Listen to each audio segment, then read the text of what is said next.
much on their mind.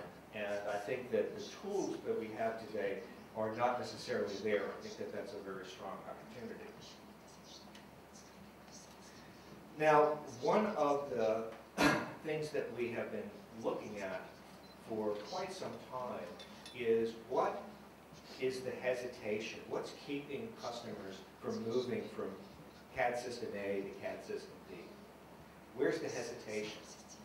And we've had a lot of speculation, but we asked specifically, are you happy with your existing CAD systems?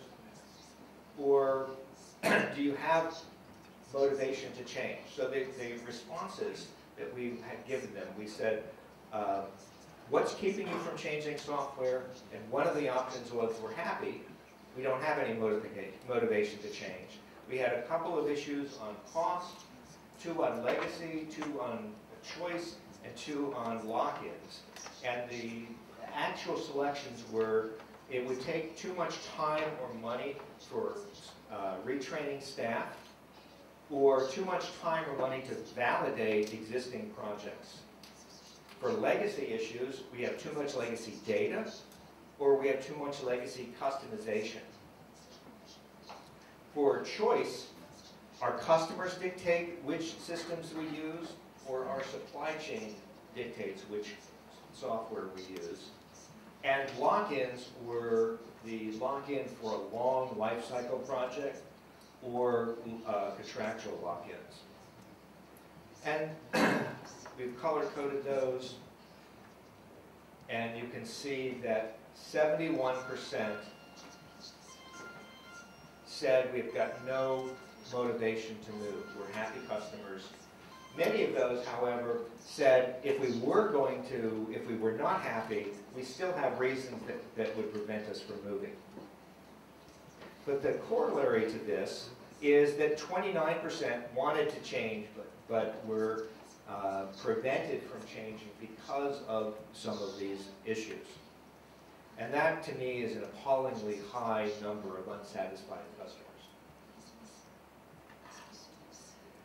Now, of those who gave us reasons, more than 40% named legacy data issues as a key reason, and more than 40% named the cost of retraining as a key reason. One of the things that was interesting when we dived into the data, this number was, the legacy data was much higher on the manufacturing side, and the customers dictate which CAD system we use, which much higher in the AEC marketplaces.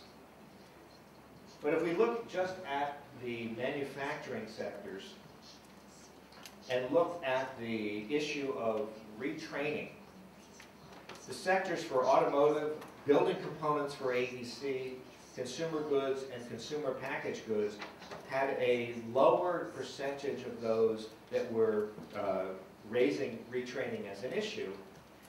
But we had a spike in shipbuilding that said 63% of those in the shipbuilding sectors named this as the primary issue.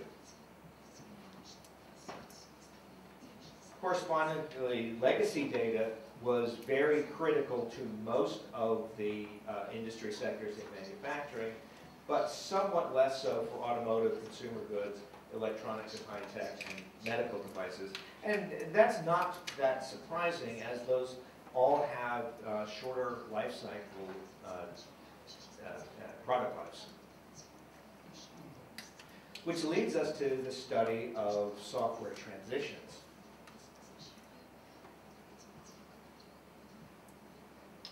Now, a software transition is, I have one CAD system, I'm going to move to another CAD system. In a moment, we'll also talk about consolidation, which is a different type of change. And we asked about when they have or were going to go through a transition.